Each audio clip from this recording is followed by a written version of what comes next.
Hi friends, आज આપણે આહાર શૃંખલા આહાર જાળ વિશે જે છે અભ્યાસ કરવાનો છે। ચેપ્ટર નંબર 15 માં જે છે આપણે નેક્સ્ટ લેક્ચરમાં જે છે એ છેલ્લે ઉપભોગીઓ એની વિશે જે છે આપણે અભ્યાસ કર્યો હતો। હવે આજના લેક્ચરમાં જે છે આપણે આહાર શૃંખલા અને પોષક સ્તરો વિશે, પછી આહાર જાળ, એટલે પહેલું જે છે આપણે ભણવાનું છે आहार श्रृंखला। આપણને સામાન્ય રીતે ખબર હોય આહારનો મતલબ। આહાર માટે એકબીજા સજીવો જે છે અથવા તો આહાર એટલે થાય ખોરાક। એકબીજા સજીવો ખોરાક માટે એકબીજા સજીવો ઉપર નભે અને જે શૃંખલાનું નિર્માણ થાય શૃંખલાને નામ આપ્યું આહાર श्रृंखला। हूँ नाम आप्यु छे आहार श्रृंखला। एटले याद राखजो आहार श्रृंखला कोने कहेवाय। अहींया त्रण जे छे जुदी जुदी आहार श्रृंखलाओ जे छे आपणने दर्शावेली छे। त्रणेय त्रण जे छे आहार श्रृंखला अने आ आहार श्रृंखला अने आहार जाळनो पहेला जे छे मतलब कही दઉં। आ पहेલું આપણે જોયું आहार श्रृंखलानो मतलब। बीजो सामान्य रीते कही दઉં તમને आहार जाळ। आहार जाळमां मतलब एवो थाय के एक आहार श्रृंखला होय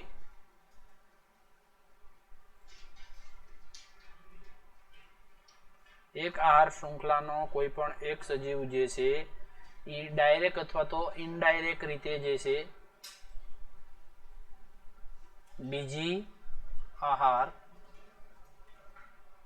श्रृंखला ना सजीवों साथे जे छे पोषण माटे अथवा तो कोई पण रीते जे छे संबंधित होय અને એવી ઘણી બધી આહાર શૃંખલાઓ ભેગી થાય અને જે શૃંખલામાં ન રહે અસ્તવ્યસ્ત રીતે ગોઠવાઈ જાય એટલે એક ઝાડ જેવી રચનાનું નિર્માણ થાય જેને આખું નામ આપ્યું આહાર જાળ। એટલે પહેલા આપણે વાત કરવાની છે પોષક સ્તરો અને આહાર શૃંખલાની, પછી આપણે વાત કરશું આહાર જાળની। તો પહેલો ટોપિક આપેલો છે આપણને આહાર શૃંખલા વિશે। निवसन तंत्रना सजीवो तेमनी खोराकनी जरूरियात माटे परस्पर एकबीजा पर आधार राखे छे। आ क्रमिक रीते एकबीजा पर खोराक आधारित सजीवोने शुं कहेवाय आहार श्रृंखलानी जे छे ई रचना करे अथवा तो आहार श्रृंखला कहे छे। एटले याद राखजो एकबीजा सजीवो जे छे ई खोराक माटे एकबीजा सजीवो उपर नभता होय अने एवी रीते एक श्रृंखलानुं शुं करे निर्माण करे ई एने नाम आपणे आप्युं आहार श्रृंखला।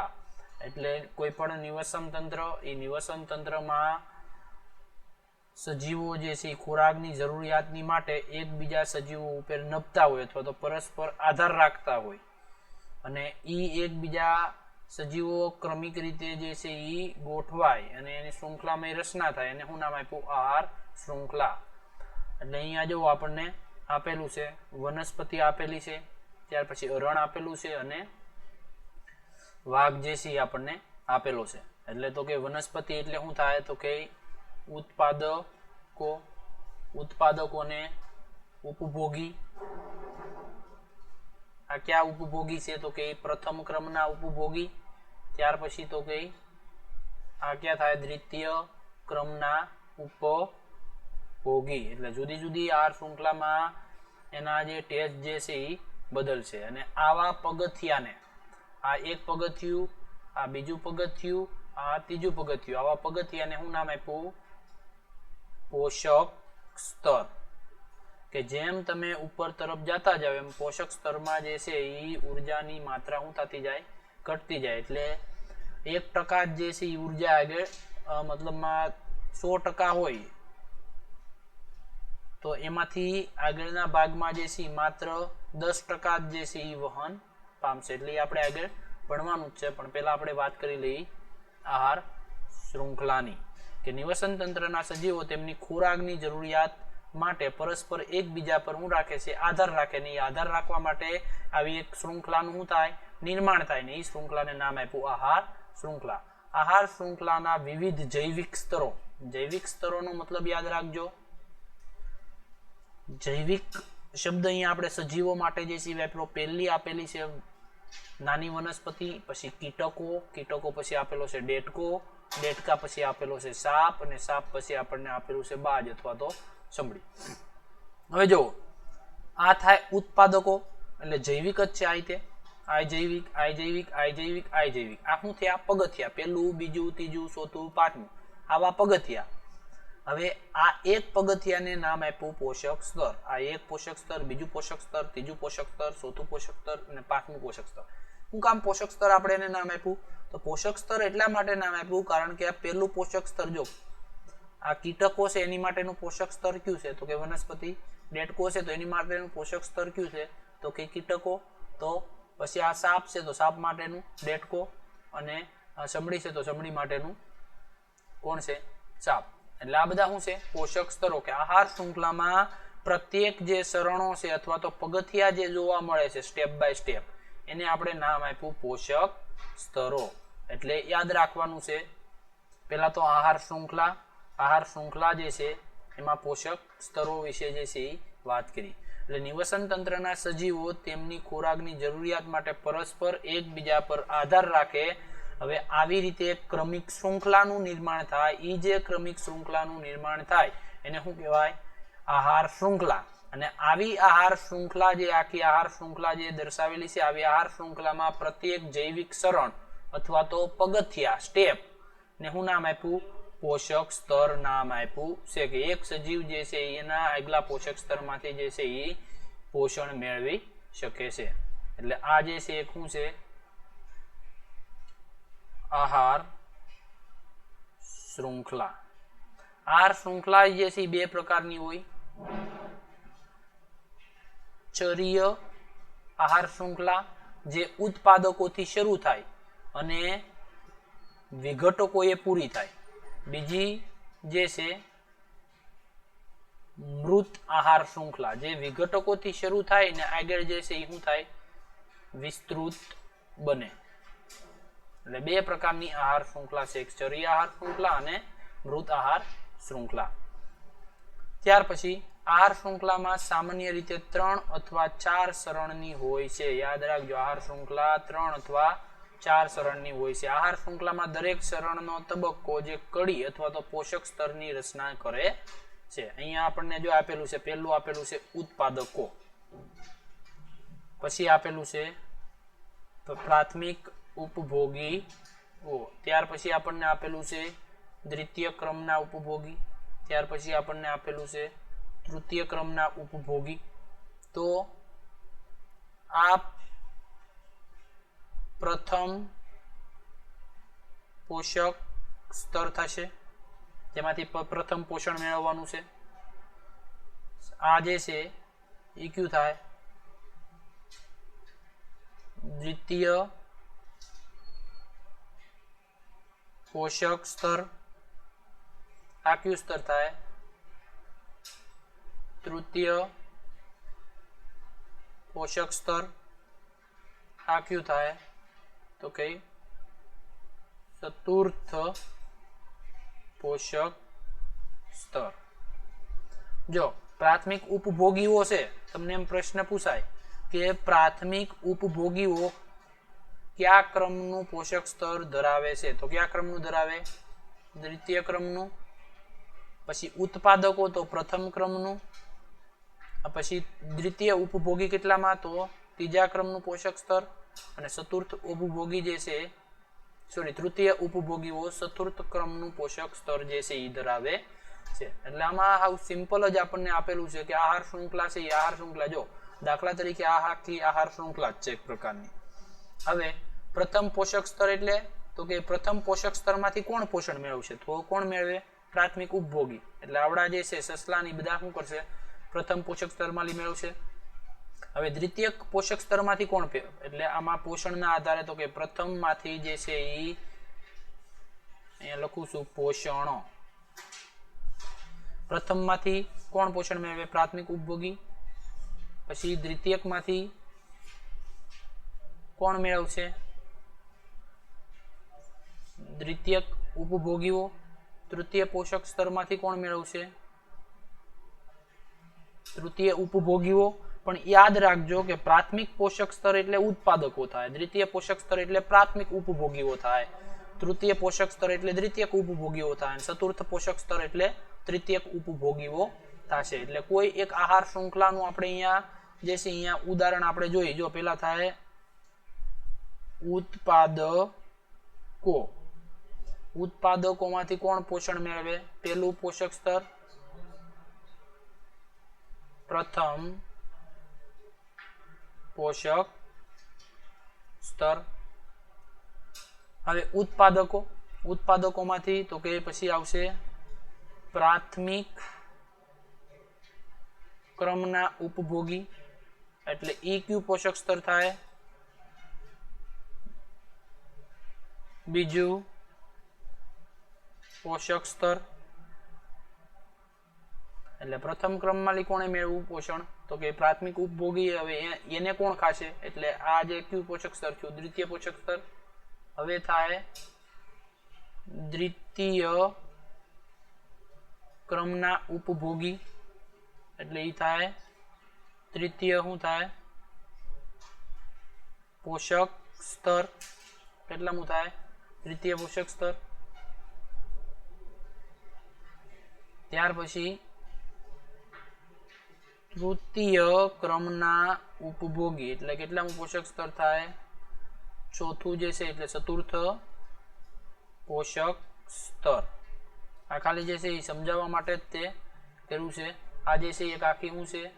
આહાર શૃંખલા છે, અને એની આહાર શૃંખલામાં દરેક ચરણ જે છે એ પોષક સ્તર તરીકે જે છે એ વર્તે છે. એટલે યાદ રાખજો, પોષક સ્તર પ્રથમ ઉત્પાદક પોષક સ્તર એટલે પેલું પોષક સ્તર, બીજું પોષક સ્તર, ત્રીજું અને ચોથું.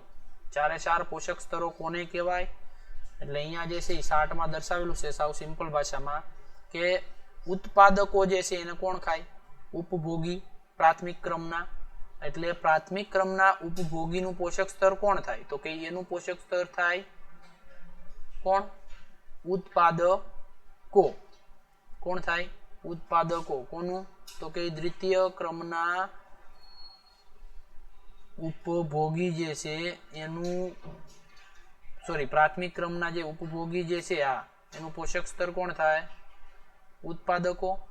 હવે દ્વિતીય ક્રમના જે ઉપભોગી જે છે, દ્વિતીય ક્રમના ઉપભોગી એનું પોષક સ્તર કોણ થાય? તો કે પ્રાથમિક ઉપભોગી એમાંથી એને ખાશે. તૃતીયમાં તો કે ઈ દ્વિતીયને ખાશે. એટલે આ બની ગયું પ્રથમ પોષક સ્તર, દ્વિતીય પોષક સ્તર, ચતુર્થ પોષક સ્તર, તૃતીય અને ચતુર્થ. એટલે આમાં યાદ ઈ જ તમારે રાખવાનું છે કે પ્રથમ, તમને એમ પ્રશ્ન પૂછ્યો કે પ્રથમ ક્રમના ઉપભોગી જે છે એ કેટલામાં ક્રમના પોષક સ્તરમાંથી પોષણ મેળવે છે?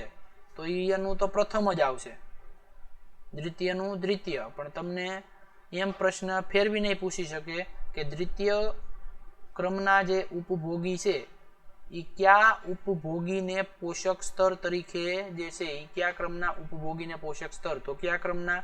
પ્રાથમિક ક્રમના ઉપભોગી થશે. અને પ્રાથમિક ક્રમના ઉપભોગી કેટલામું પોષક સ્તર છે? દ્વિતીય પોષક સ્તર. એટલે દ્વિતીય ઉપભોગી પ્રાથમિક ક્રમના ઉપભોગીને ખાય છે, એટલા માટે કેવા ક્રમનું છે? દ્વિતીય ક્રમનું પોષક સ્તર છે. એટલે એ યાદ રાખજો. તો એ છતાં આપણે નેક્સ્ટ જે છે એનો ચર્ચા વધારે કરશું.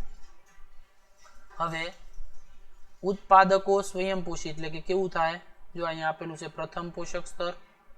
તેઓ પ્રકાશ સંશ્લેષણની ક્રિયા દ્વારા સ્વર ઉર્જાનું શોષણ કરી તેનું ખોરાક એટલે કે રાસાયણિક ઉર્જામાં સ્થાયીકરણ કરે છે.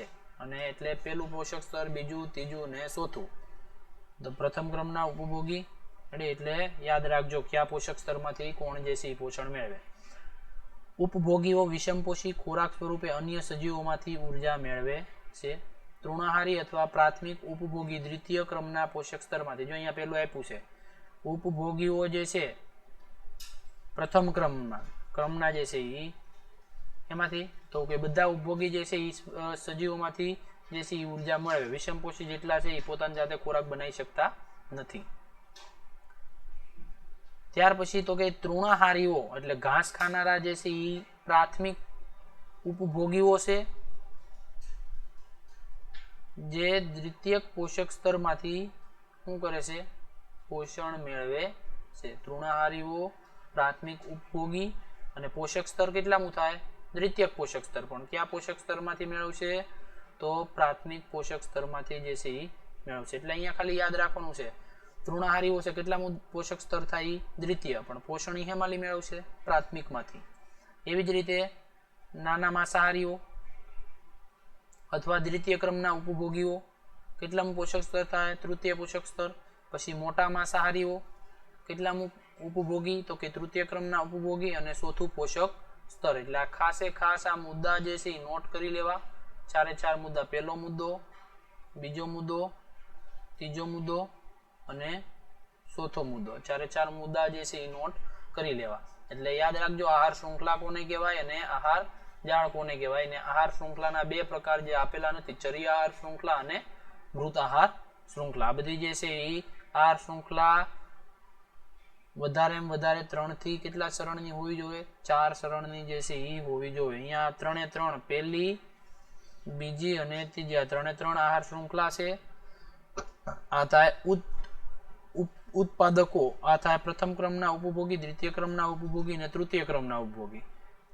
તો આ થાય પ્રથમ પોષક સ્તર, પ્રથમ ક્રમના ઉપભોગી દ્વિતીય પોષક સ્તર, દ્વિતીય ઉપભોગીઓ તૃતીય પોષક સ્તર અને તૃતીય ઉપભોગીઓ ચતુર્થ પોષક સ્તર બની શકે. એટલે આહાર શૃંખલામાં દરેક ચરણો જે છે એ પોષક સ્તર તરીકે વર્તે. યાદ એ જ તમારે રાખવાનું છે કે જેમાં કયા પોષક સ્તરમાંથી પોષણ મેળવે ને એ કોને કયા ઉપભોગીને જે છે એ પોષણ પૂરું પાડે છે, એના આધારે જે છે એ તમને ખ્યાલ આવી જાય. નેક્સ્ટ હવે આપણે નિવસન તંત્રમાં ઉર્જાના પ્રવાહ અથવા તો ઉર્જાનું વહન. નિવસન તંત્રમાં ઉર્જાનો પ્રવાહ અથવા તો ઉર્જાનું વહન. હવે જુઓ, પહેલું આપેલું છે, પહેલા આપણે મુદ્દા જે છે એ રીડ કરી લઈએ. આહાર શૃંખલાનું પ્રત્યેક ચરણ એટલે કે પગથિયું કયા સ્વરૂપે હોય? પોષક સ્તર. એટલે પ્રથમ પોષક સ્તર,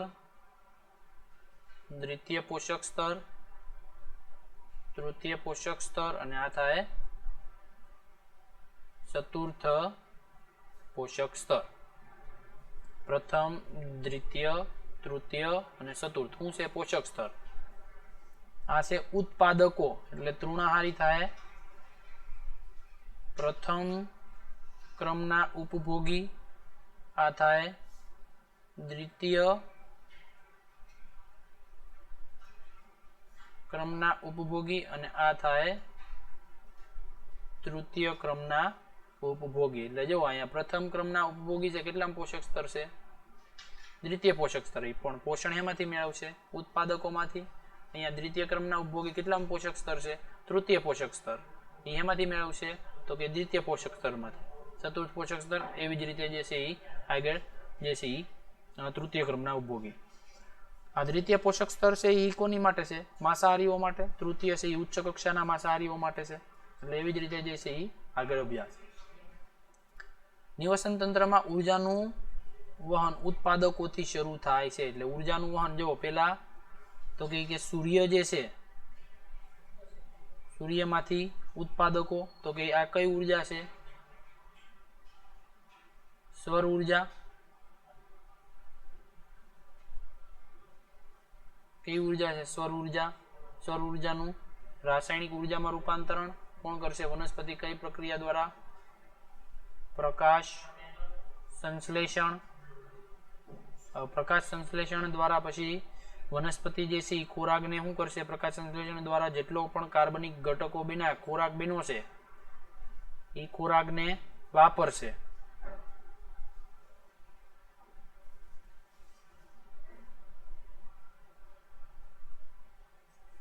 ખોરાકને વાપરશે ને વધુ ઘટો ખોરાક જે છે એ શું કરશે? સંગ્રહ. એ સંગ્રહ જે છે ખોરાક થાય એ આગળના સજીવો માટે શું બનાવે? પોષક સ્તર. કેટલામું? તો કે પ્રથમ. એટલે અહીંથી શરૂ. એટલે ત્યાંથી કઈ બાજુ ઉર્જાનું વહન થાય છે? ઉપર તરફ. એટલે હંમેશા યાદ રાખવાનું, નિવસન તંત્રમાં ઉર્જાનું વહન એક માર્ગી હોય. કે સૂર્ય પાસેથી મળેલી ઉર્જા ઠેઠ જવો ક્યાં આવી રીતે જે છે એ ઉપર તરફ જે છે એ સુધી વહન પામે, પણ પછી છેલ્લે ઉચ્ચ કક્ષાના માંસાહારીઓ પાછા જે છે એ સૂર્યને ત્યાંથી રિટર્ન ઉર્જા થાય નહીં, વનસ્પતિ પાછી પોગે નહીં. એટલા માટે એને શું નામ આપ્યું તો કે આ ઉર્જાનું વહન જે છે એ કેવું હોય, એક માર્ગી જે છે એ કેવું છે, વહન આપેલું છે. ઉત્પાદકો લીલી વનસ્પતિ પ્રથમ પોષક સ્તર છે. તેઓ સ્વર ઉર્જાનું શોષણ કરે અને પ્રકાશ સંશ્લેષણ દ્વારા રાસાયણિક ઉર્જામાં શું કરે છે, રૂપાંતરણ કરે. એટલે એ બધી ઉર્જા વાપરશે ને વચ્ચે એ પ્રથમ પોષક સ્તર બનાવશે. ઉત્પાદકોમાંથી ઉર્જાનું વહન ઉપલા પોષક સ્તરે રહેલા સજીવો એટલે કે તૃણાહારીઓમાં વહન થાય છે. એટલે તૃણાહારી આમાંથી જે ઉર્જા મેળવશે એ ઉર્જા વાપરશે ને વચ્ચે એ શું કરશે, પોષક સ્તર એટલે આગલા પ્રાણીઓમાં જે છે એ વહન કરશે. જ્યારે માંસાહારીઓ તૃણાહારીઓમાંથી ભક્ષણ કરે ને ત્યારે ઉર્જાનું જે છે એ વહન માંસાહારીઓમાં થાય છે. એટલે તૃતીય પોષક સ્તરમાંથી ક્યાંમાં થાય, ચતુર્થ પોષક સ્તર. એટલે યાદ રાખજો, નિવસન તંત્રમાં ઉર્જાનો પ્રવાહ ખાસ કરીને જે છે એ આવા ચાર્ટ જે છે એ ચાર્ટ પૂછાય છે. એટલે આ ચાર્ટ જે છે એ ખાસ કરીને યાદ રાખજો. અને થિયરી જે છે એ બધા મુદ્દા ઇમ્પોર્ટન્ટ છે, એમસીક્યુમાં પૂછાય છે અને થિયરિકલી પૂછાય છે. નેક્સ્ટ હવે આપણે હજી આમ ઉર્જાનું વહન ઉત્પાદકોથી વિવિધ સ્તરોના ઉપભોગીઓ તરફ થાય છે. તેથી નિવસન તંત્રમાં સ્વર ઉર્જાનો પ્રવેશ દ્વાર તરીકે કોણ છે, લીલી વનસ્પતિઓ છે અને તેઓ ઉપભોગીઓ માટે ઉર્જાનો સ્ત્રોત બને છે. રાસાયણિક ઉર્જા સમગ્ર જીવ સૃષ્ટિના સજીવ સમુદાયની બધી ક્રિયાઓનું સંપાદન કરવામાં મદદરૂપ થાય. એટલે બધી ક્રિયામાં જે છે એ મદદરૂપ થાય. નિવસન તંત્રમાં ઉર્જાનું વહન હંમેશા યાદ રાખજો, એમસીક્યુમાં ઘણી વાર પૂછાઈ ગયું, કેવું હોય, એક માર્ગી હોય છે. આ જે આખો ટોપિક જે છે એ આઈએમપી ટોપિક છે. આની પહેલાનો ટોપિક જે હતો એ આઈએમપી ટોપિક હતો કે નિવસન તંત્રના ઘટકો ક્યાં ક્યાં હતા, એ આઈએમપી ટોપિક છે. અને આ જે આહાર શૃંખલા અને પોષક સ્તર જે છે એ આ ઘટક અને ઉર્જાનું વહન જે છે એ પણ આઈએમપી ટોપિક છે. લીલી વનસ્પતિઓમાં જકડાયેલી સ્વર ઉર્જા પુનઃ સૂર્ય તરફ પાછી ફરી શકતી નથી, તેથી તૃણાહારી તરફ વહન પામે છે. તેથી ઉત્પાદકો તરફ પાછી આવતી નથી. એટલા માટે કેવી હોય, એક માર્ગે. એટલે આ જે છે એ ઉપરના પ્રશ્નનું છે કારણ. એમ પૂછે કે નિવસન તંત્રમાં ઉર્જાના વહનની દિશા જે છે એક માર્ગી હોય, કારણ આપો. કારણ કે લીલી વનસ્પતિમાં જકડાયેલી સ્વર ઉર્જા પુનઃ સૂર્ય તરફ પાછી જઈ શકતી નથી. એ કઈ બાજુ, તૃણાહારીઓ તરફ આગળ જે છે એ વધે છે. એટલા માટે એને નામ આપ્યું એક માર્ગી વહન. પોષક સ્તરોમાં ઉર્જાના વહન દરમિયાન કેટલોક ઉર્જાનો જથ્થો બિન ઉપયોગી સ્વરૂપે વ્યય પામે છે, તેનો પુનઃ ઉપયોગ કરી શકાતો નથી. આમ વિવિધ પોષક સ્તર ક્રમશઃ વહન પામતી ઉર્જા પુનઃ નીચલા પોષક સ્તર પ્રાપ્ત કરી શકતી નથી. એટલે આ ખાસ યાદ રાખજો, આમ વિવિધ પોષક સ્તર તરફ જે ક્રમશઃ વહન પામતી ઉર્જા જે છે એ પુનઃ નીચલા પોષક સ્તરમાં પાછી પ્રાપ્ત કરી શકાતી નથી. એટલે આ બધા મુદ્દા જે છે એ યાદ રાખવાના છે અને પાકી નોટમાં જે છે એ નોટ કરી લેવાના છે. એટલે યાદ રાખજો, આખો પ્રશ્ન નિવસન તંત્રમાં ઉર્જાનો પ્રવાહ અને ઉર્જાનું વહન જે આઈએમપી ટોપિક છે, અને ખાસ કરીને સાડ જે છે એ યાદ રાખજો. નેક્સ્ટ હવે આપણે જોઈએ નિવસન તંત્રમાં ઉર્જાના અભ્યાસ પરથી તારવેલી સમજૂતીના મુદ્દાઓ. આ ખાસ મુદ્દાઓ જે છે, બધા મુદ્દા કેવા છે, આઈએમપી છે. આ મુદ્દાઓ જે છે બોર્ડમાં એમસીક્યુ અથવા એસક્યુ અથવા તો ખાલી જગ્યાઓમાં જે છે આ મુદ્દાઓ પૂછાય છે, અથવા તો થિયરિકલ પણ જે છે એ પૂછાઈ ગયો પ્રશ્નો. મુદ્દા ખાલી સમજવાના જ છે. પહેલા અહીંયા તમને ટૂંકમાં જે છે એ સમજાવી દઉં કે દાખલા તરીકે વનસ્પતિ છે, તો વનસ્પતિ પાસે 10,000 કિલોજૂલ, આપણે અહીંયા 10,000 કિલોજૂલ આપેલી જ છે. 10,000 કિલોજૂલ જે ઉર્જા જે છે, તો એમાંથી માત્ર આગલા પોષક સ્તર માટે કેટલી વધે છે, 10% જ વધે છે. એટલે 10,000 ના ભાગ્યા 10 કરો તો આગળના પોષક સ્તરમાં કેટલી માત્રા આવશે, 10%. એટલે કેટલી આવે, 1000 જૂલ જ ઉર્જા જે છે એ આવે છે. હવે આમાંથી પાસી જે છે આગળના સ્તરમાં આ પ્રથમ પોષક સ્તર હતું, પ્રથમ પોષક સ્તર.